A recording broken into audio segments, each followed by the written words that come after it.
BI or Die, the podcast by Reporting Impulse about analytics, dashboards, and business intelligence.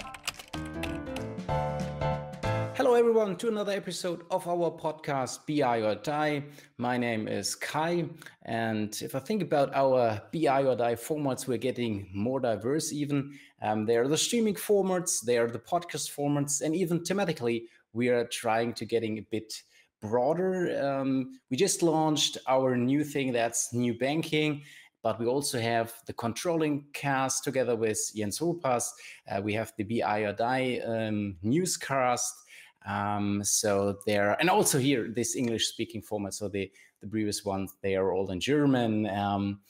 But yeah, what continues, I think, is that it lives from the personalities. So I'm not willing to continue this promotion for our great formats, but to welcome my great co-host, Victoria. Hi, Victoria. Hi, Kai. So how was your week so far? Good. The weather wasn't as good as I hoped it would be in summer. Anyway, good to be here again with you and having a great lady with us today. Definitely. And I think there's a lot of truth in the statement that good people in turn attract other good people. And that's exactly true for the person we have in today, because quite a while ago we had Ekrem from Microsoft, and we asked him, okay, what were possible great, fantastic guests for our podcast? And he highly recommended Anna Hannemann, data science domain owner at Metro Digital. So we are very, very happy that she's here again. We had a stream, we had a stream together. And in that stream, we decided to record this podcast in English as well. So Helly, and a very warm welcome, Anna, that you're again with us. Hi, Victoria. Hi, Kai. Very happy to be here. So how are you today? I'm great. The weather's looking better than the days before, and I'm highly motivated to answer your questions and share experience, and also to be here again. Great. I mean, already our pre-discussion was very funny, so I hope we can continue this mood and atmosphere to this official recording as well. Maybe just in that context, I mentioned Ekrem again. In which context did you meet him, and why did he recommend you? So we exchanges on general challenges about data science. We can also continue our talking what we started before. So I was just recently, I have been promoted from product owner for data science to domain owner of data science, with a question how to interconnect all the data science people around the company, because we have several teams which just have one data scientist or one machine learning engineer. And that is how, like, through the network, I found Ekrem, and he started to share with me information how I can create a kind of community, how I can spread the knowledge to business, and we had several exchanges there. And I guess I was very excited by the support he provided me with, but I guess he was also excited that I'm so motivated, because back then I was not officially holding this role, but I just have seen that there is a need, because otherwise you have this silos, as people sitting somewhere in the teams where they're kind of unicorns, and they have nobody to challenge them and nobody to grow to. So that is how we came together and had our exchanges. I often see that in companies that they have that, and that people like being with the business, so being really close to where they can change things. But on the other hand, thinking of themselves and developing them, it's really, really difficult, because it's like, for example, in marketing, somebody with marketing knowledge but not knowing anything about data science and how to make people grow and become even better in what they do, and the exchange between people. So I think that's a great role, and really, really needed. Definitely. And what I also like is, okay, we get this connection from Ekrem, but you just mentioned that also in our pre-discussion, that somehow BI or Die is also connecting people or expert among each other. You mentioned your exchange with one of our recent things. It was in the streaming format, Alec from Preuninger. You had also quite a great discussion on several topics. And also, I think a reason that expresses why your recommendation, or the recommendation was a very good one, is the fact that you were recently nominated for the Digital Female Leader Award. Well, I never received any nomination of that, so maybe you can bring some shed or some light on that. Yeah, what's that all about, and how do you actually receive such a nomination?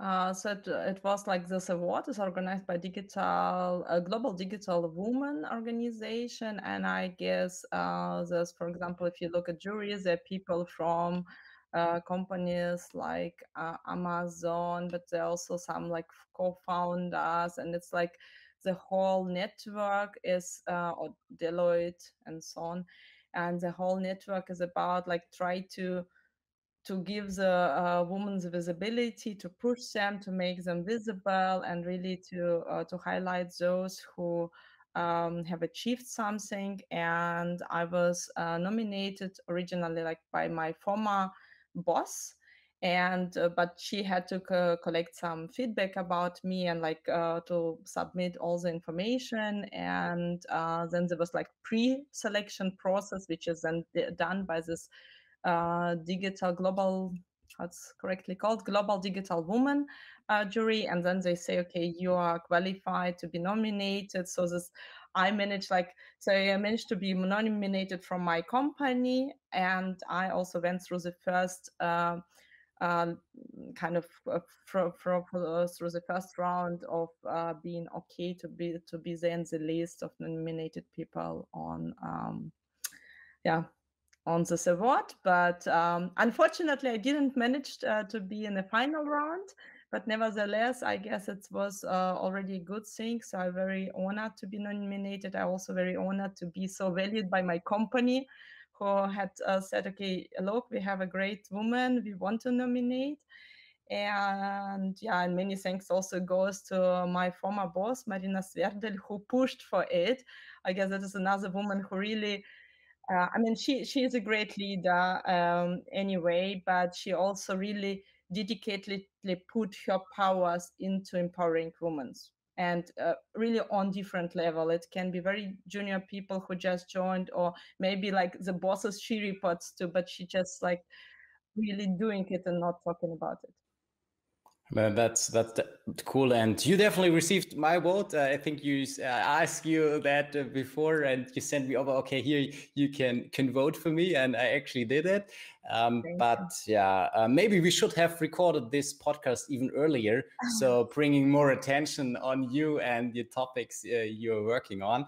But well, what can I say? Many listeners will definitely highly appreciate your content and what you will share, and they will try to implement as much as possible in their daily practice. So at the end of the day, okay, what's worth more? Is it such an award, or is it the attention and appreciation of all our listeners? So at least we have something to start with. But before getting into this business question, we take some time. Well, it's just a little quick personal introduction to you. And for that, Victoria always have some, quite interesting little questions for you. Short personal questions. Just a quick answer like this or that. And I just thought just 5 of them. So ebook or paper book? Paper book. Big city or more rural? Big city. Made up? Made up or without makeup? Makeup. Woman or man as boss? Boss. I think boss. No boss at all. Boss. I don't know. No preference. No preference. Okay. Action film or comedy? Comedy. Okay. Perfect. Yeah. Okay. I like paper books even more before, but I start to if it's dark like with the kids, and I like the light with the Kindle. So I came back to ebooks, but I like the feeling of paper books as well. So And Kai was laughing because that's where the question where he was not sure if he could ask you if made up or without makeup would be a good question in sense of diversity. But I think for women it's okay. Yeah. I have the feeling, so if you put on makeup, it's just the same, like you get this feeling you're ready. Yeah. And it's like if you ask a man about, okay, jogging pants in home office, or do you put like real, I don't know, jeans, trousers, whatsoever? And I guess it goes in the same direction for the woman, more or less. So do I get myself ready, or I stayed in pajamas? So okay, so that's maybe then the next question for male participants, whether they stay in the jogging suit or not. Yes, good idea. And I like your answer with the woman or male boss, because I think it's not really important if it's a woman or a male boss, but it's important how they for them what leadership means and how they bring you forward. I think that's important, and I've seen women who can't do it for women as good as some men can, and I think it's really the topic which counts, and the personality and not the sexuality. So lovely. Then we start with question number 1. Anna, you combine, I think, the best of two worlds with your PhD, the data science area, and also with starting off your career, the product management. So why do you think that we create better, real added value in the combination of those two disciplines? And maybe you can also give some practical examples of why this combination simply makes sense. Yeah, sure, Kai. So, as you already said, I studied obviously computer science and have done my PhD. And back then it was more data mining, but today you will call it data science. I was analyzing online communities, and it helps me to understand what the data scientists are talking about on daily basis. So it helps me to guide the data science. It helps me. I'm really qualified to say, okay, it seems that it is not the right way to go. I'm for sure not that in depth. Like every data scientist who do nothing on their daily business but develop the model. But nevertheless, I have enough knowledge to have an understanding, okay, those methods you do apply for those type of problems, or I don't know, our data is too sparse to use this particular model, or, now all people are crazy about neuronal networks, but I have enough pre-knowledge to say, look, this particular data cannot be used because, as I just said, it's too sparse or not enough data points for it. And I guess to summarize it, I speak the same language as data scientists do speak. And it brings a certain level of respect, because it's not like, okay, people, in many things, it's like you get into a situation, if you bring data scientists together, maybe with a business problem, with a business person, then it's like they're really not understanding each other. It's like business say, can you do with your magic this piece? And then data scientist starts to explain, no, that is not possible. But business person say, but your data scientist, it was promised you're doing the magic. So why it's not possible? And they cannot, and even if data scientists try hard to explain, he stays in the level of mathematics or statistics, and they're kind of not coming together. And I guess I was a kind of very good bridge with my pre-knowledge, who can say, okay, I understand what you're talking about. I can translate it into business language, and this respect and shared, like this, creating the roadmap, telling people, okay, how they can evolve and grow. That is what I'm bringing from this theoretical background. As for my practical background, let's put it as a practical one. I have been a product manager within Zalando for almost 3 years, where I was a product manager for, if you want to put it, classical software development, where so I was responsible for the software which is running in Zalando warehouses. So it's like, in order to scan an item, to say, I pack it now in this particular parcel, it goes to Victoria blah, blah, blah. So all these processes, they are then happening in this system. And there I have collected my practical experience that software needs to be stable. Software, you have to monitor the process. It needs to be up and running. And if you can think about it, it needs to be up and running 24/7, because the warehouses are just working like 24/7. So you cannot allow yourself that something is not running. Even like if it's not running for 5 minutes, you can imagine like 1,000 people in the warehouse who just staying there and not able to do anything. Yeah, so you can imagine that there will be a warehouse management very quickly coming to you and saying, what is happening? Do something about it. So there I was able to collect, to be very near to the business side, really to see, because like everyone have ordered something online. So you do understand, okay, that is me at the end. So you can understand the business from a customer perspective, because you as a customer sitting somewhere at home and expecting your parcel to be delivered today, and then it's now delayed by 2 days, so you get very sad, upset, and maybe not ordering in the shop. So I knew all this business pressure, this expectation, why it is so. And now in Metro, I can combine both. First of all, I have this theoretical people to whom I speak the same language, but then I also know that whatever we build in the end, it's need to be up and running. And I guess it's helped us. So if you check maybe Gartner reports, they are always writing something like 70%, I don't know, like the particular quote, and maybe 68% of data science projects never make it to production. And I guess that this my experience that helped me to say how to overcome, how to be the 30% which make to production, because on one hand side, I was able to understand, okay, the struggles from data science, but on the other side, I was able to say, okay, what do we need to have real system, which is like the recommendations, which are served via API, which are up and running 24/7, which are monitored, where we have automatic quality gates, where you're not like sitting and waiting until somebody analyzes the quality, but it's really happening in the process. And then, okay, those recommendations are pushed to production or not in an automatic way, so no intervention of a person.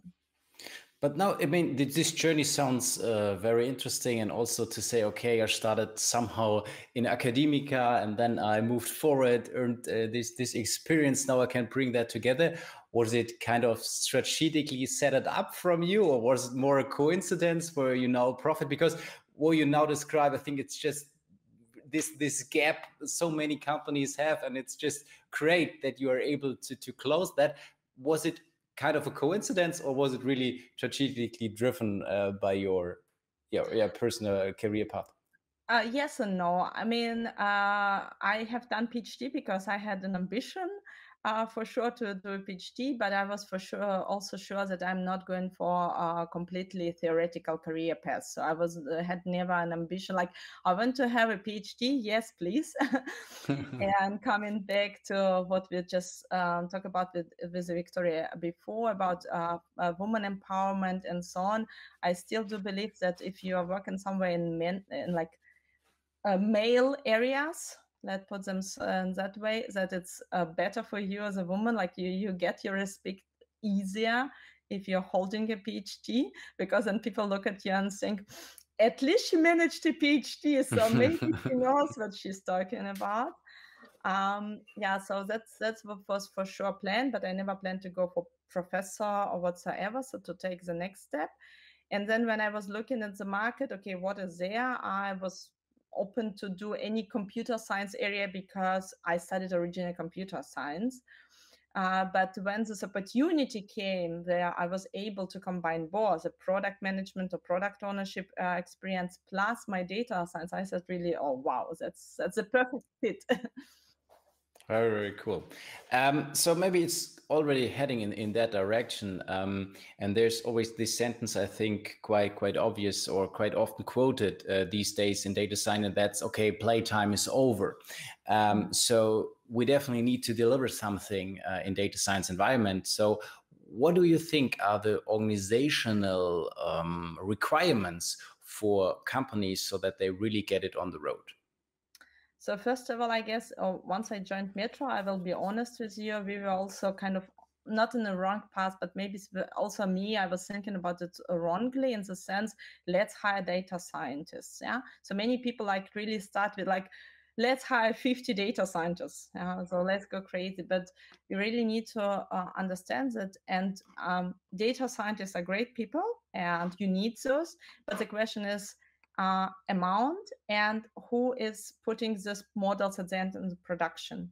So our very first learning was data scientists are great, but you also have to have, let's call them machine learning engineers or data engineers. So there's like still not this defined role, but I like the role calling it machine learning engineers.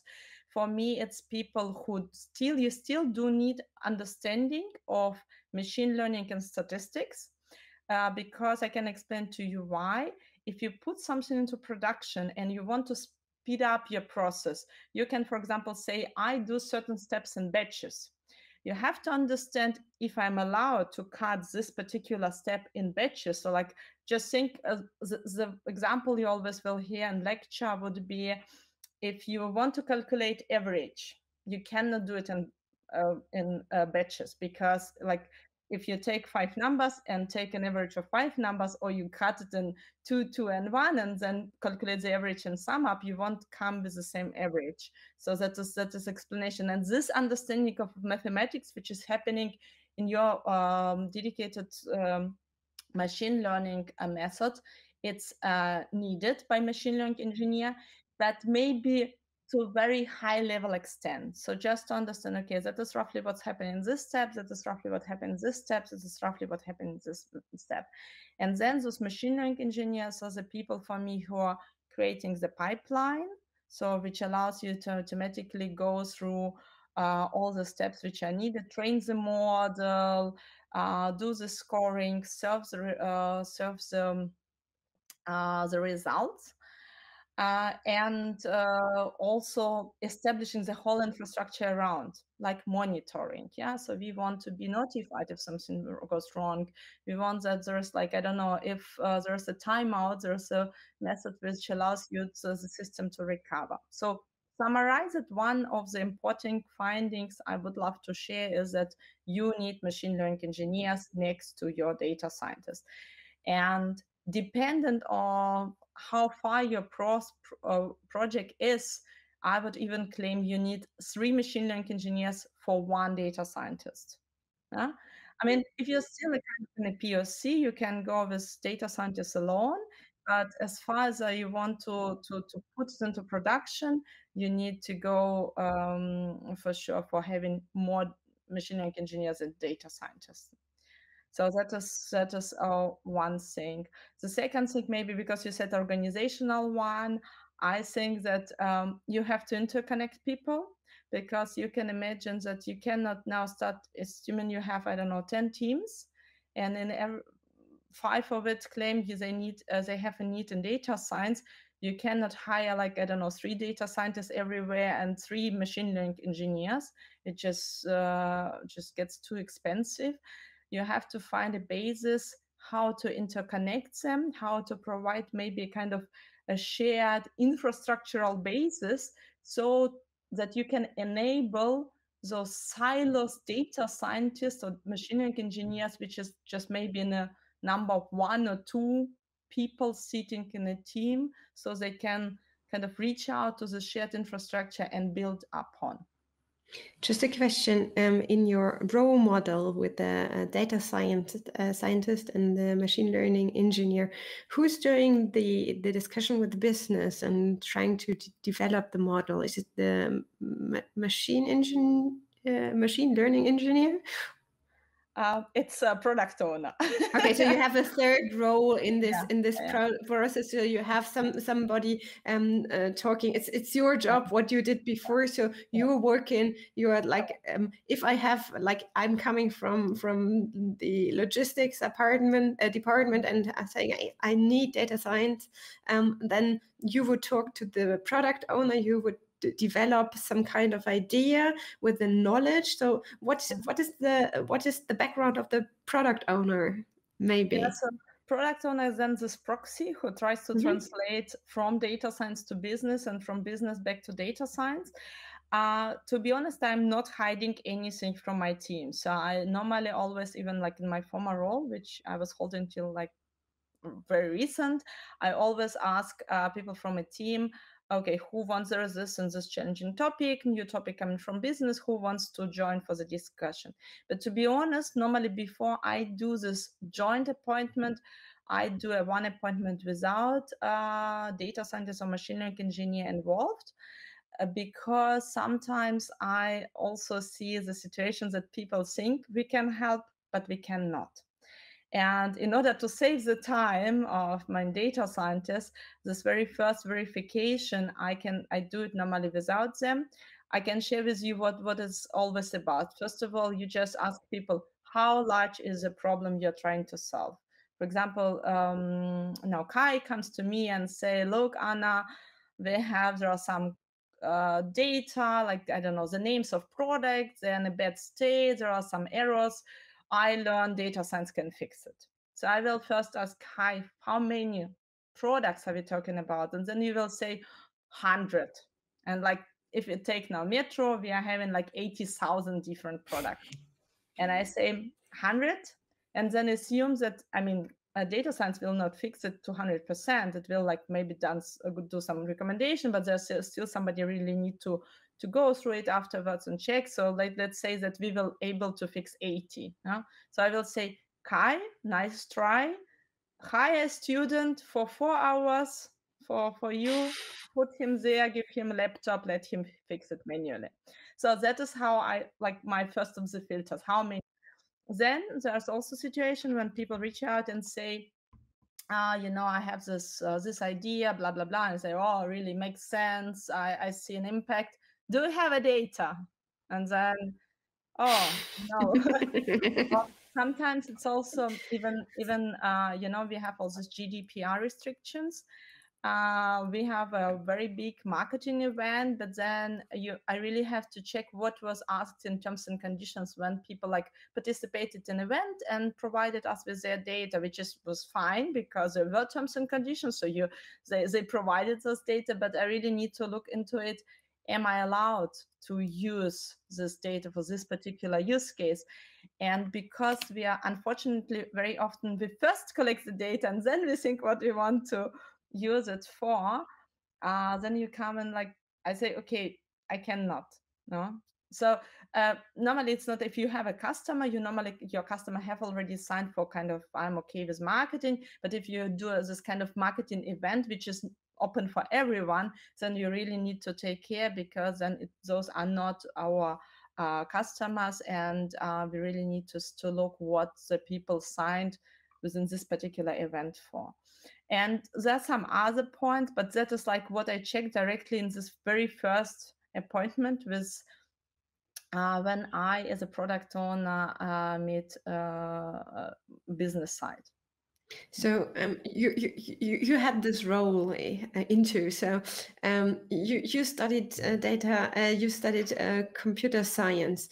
I would say normally you have another background with that. Or when you would hire somebody, who would you look for if you're looking for a product owner? I would still go for someone pretty technical. Okay.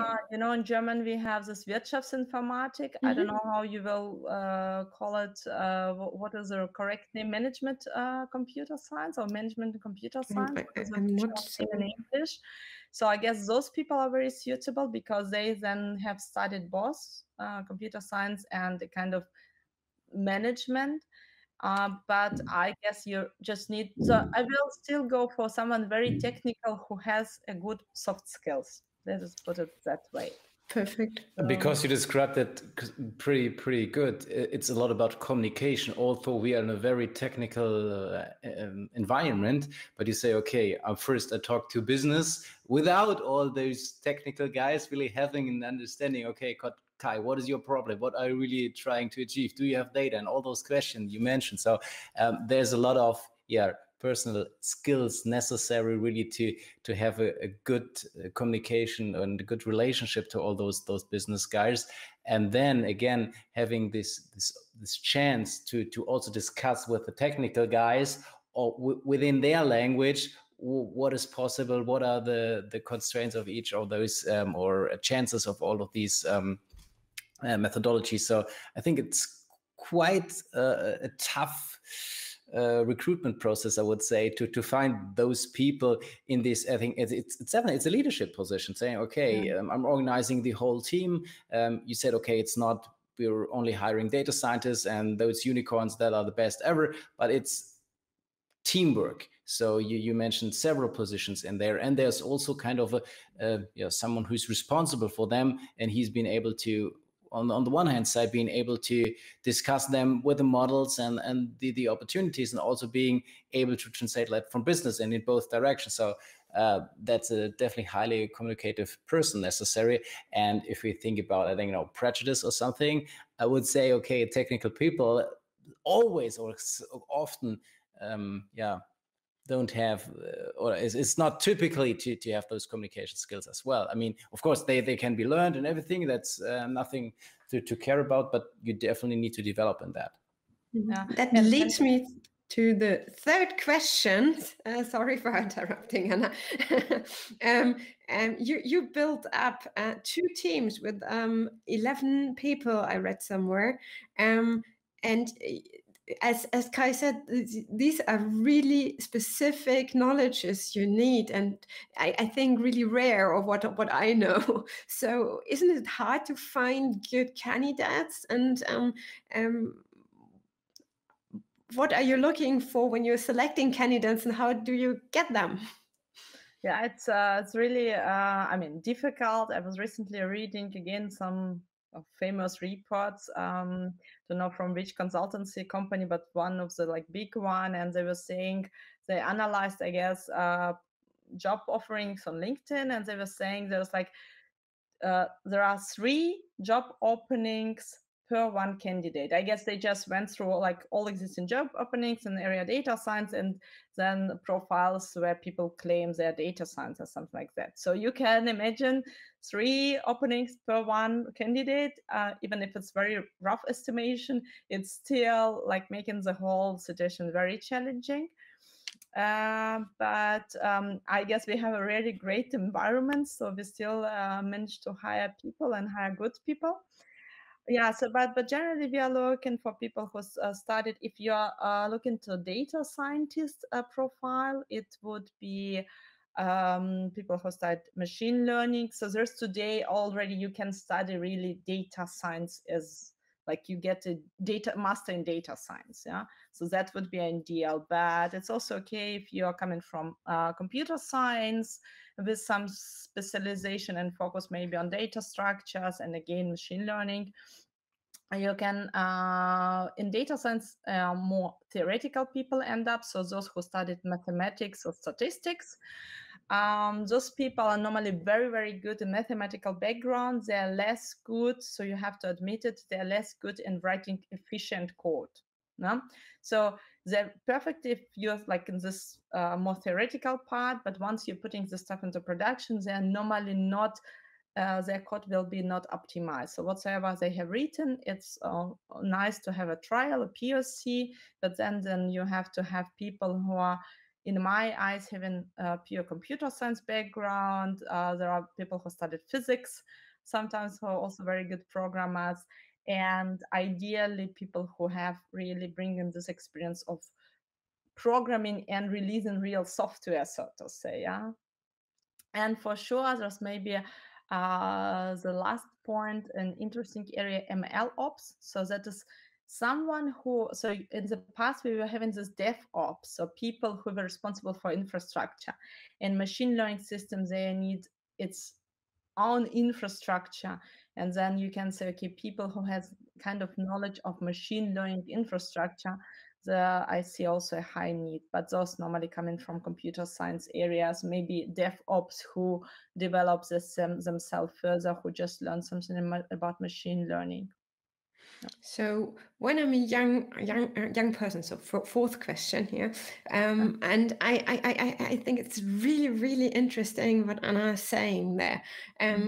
What should I focus on? How can I develop myself for becoming like you, like being in the sector? What are your recommendations there?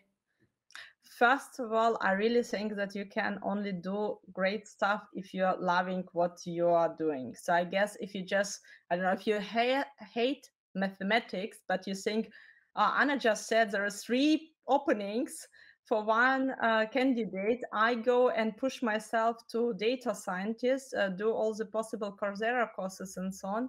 I personally do not believe that you're going to be happy. Yeah, I mean, it's not everyone can try, and everyone can write afterwards to me and say, Anna, you were not right. I'm doing now it, and I'm happy. Then I'm happy to be wrong, but I really think you have to follow your passion. So that is the very first thing, and that is, I guess, why I'm really coming every morning to the work, and I feel happy. And I guess that's what makes me a good leader or a good organizer whatsoever. But then I would say for very young people who haven't started yet, so really to focus on the area, like check if you are able to study data science as such, because I guess that would be the best fit. Yeah? I don't know how curriculum looks like, but I assume it's really focuses on this area. I mean, if you go for computer science, maybe more doors still open to you. You still can like evolve afterwards, saying, okay, you know, machine learning was not mine, so I still want to be just a normal developer. And besides, I guess just study or do some courses and start to apply. There are enough people willing to have you, so that is like collect your experience. Perfect. I just another question coming to my mind is I know from a lot of people who really want to be like really data scientists, just developing models and not doing the what you called machine learning engineer. I have the feeling that at the moment a lot of companies are looking for and the one person doing all of these jobs in one. Do you think that's possible, or do you think you, when as a company, you want to do data science, do you think you have at least to engage 2, or what you said, 3 people and 1 data scientist? What's your idea about that? Are you failing?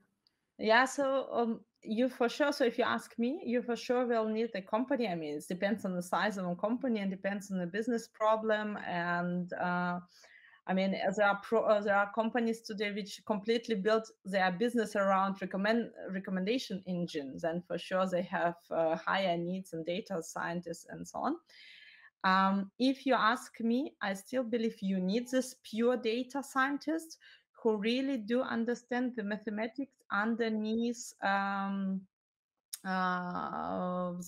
whole models, who really can maybe adjust even the existing models, if not develop the new one, but adjust and really like go very deep into it. And you can, and it's okay to stay at that level. So normally it's done, so you have then scripts written in Python.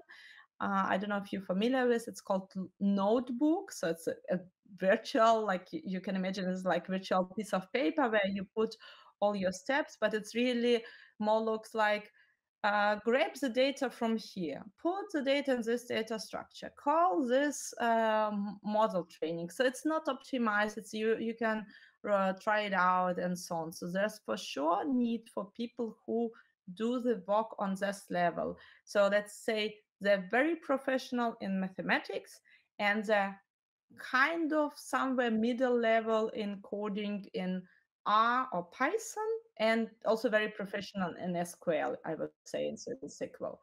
So there will be and there should be still a need of those. Nevertheless, for many people, it should still be obvious that we also need those machine learning engineers, but because at some time point you have to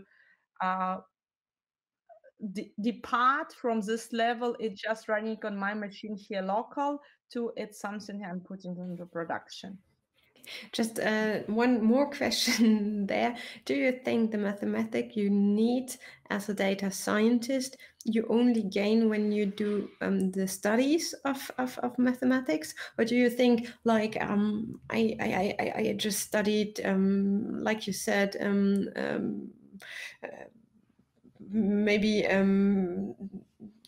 business engineer or business or something, and then I really say, okay, I go into all the Coursera courses. Can I gain the experience, or do you think no, you should do some kind of studies?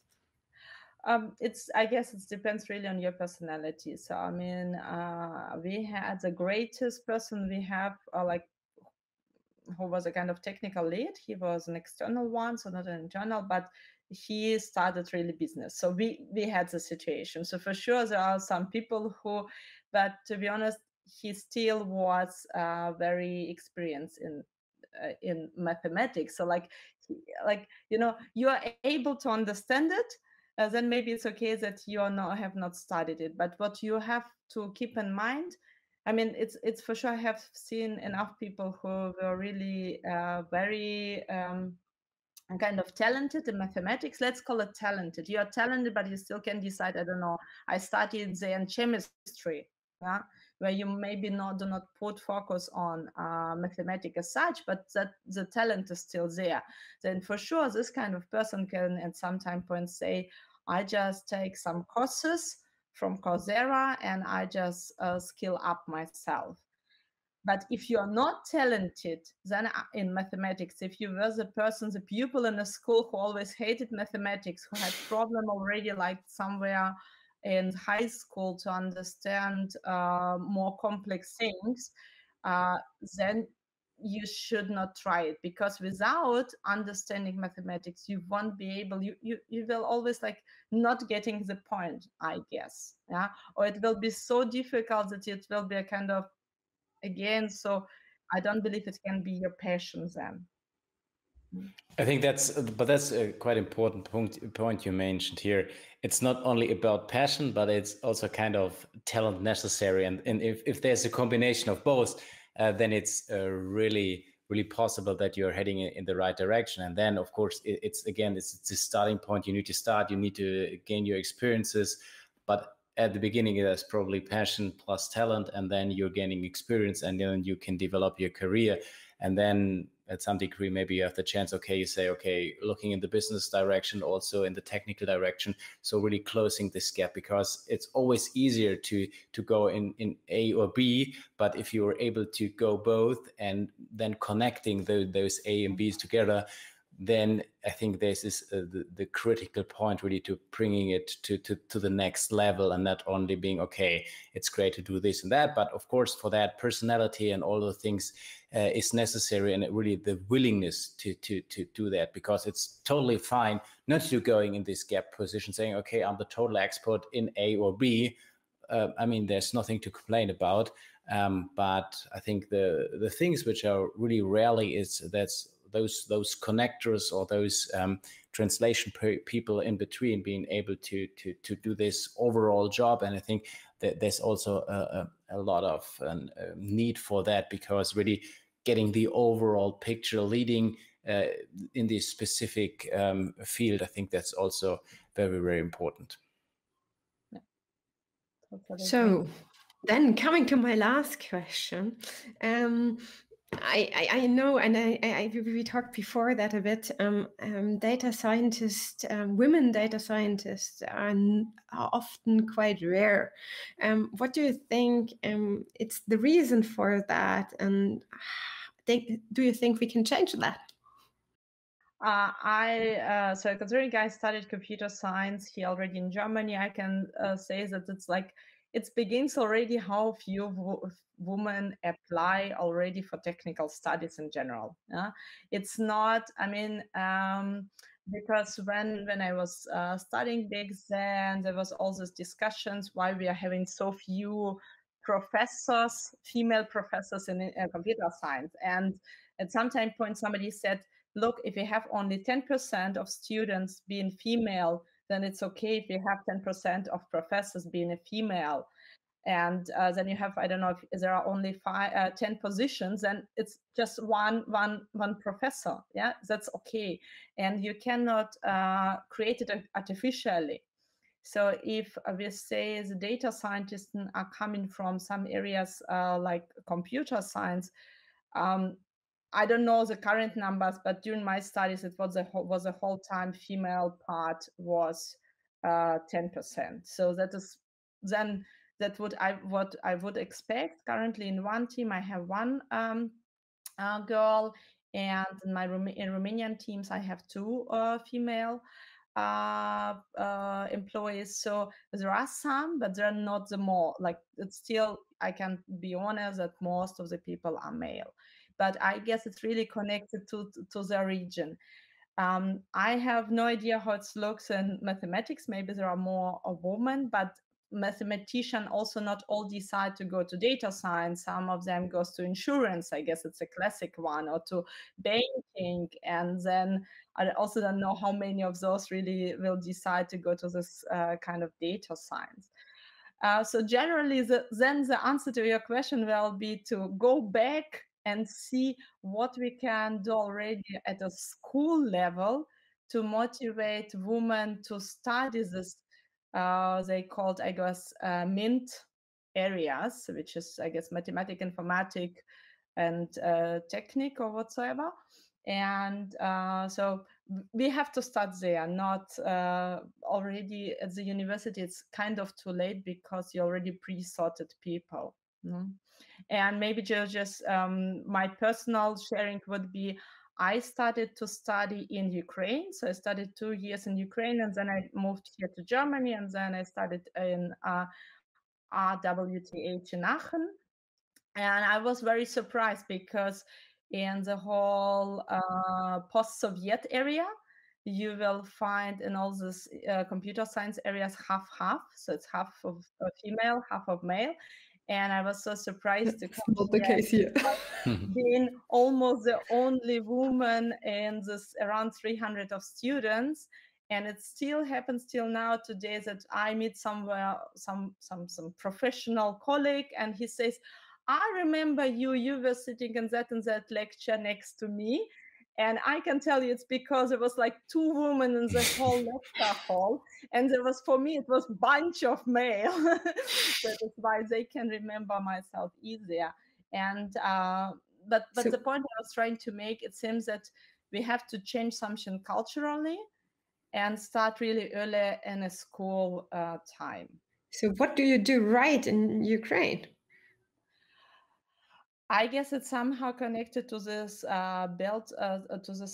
picture of working woman, which is already like, my parents and even my grandmother was already this woman who went every day to full-time job. So it's not, I have the feeling in Germany, it's now kind of switching, that it's getting more okay that woman is doing the normal job 9 to 5. But if you just look at the generation of our parents, it was not the case.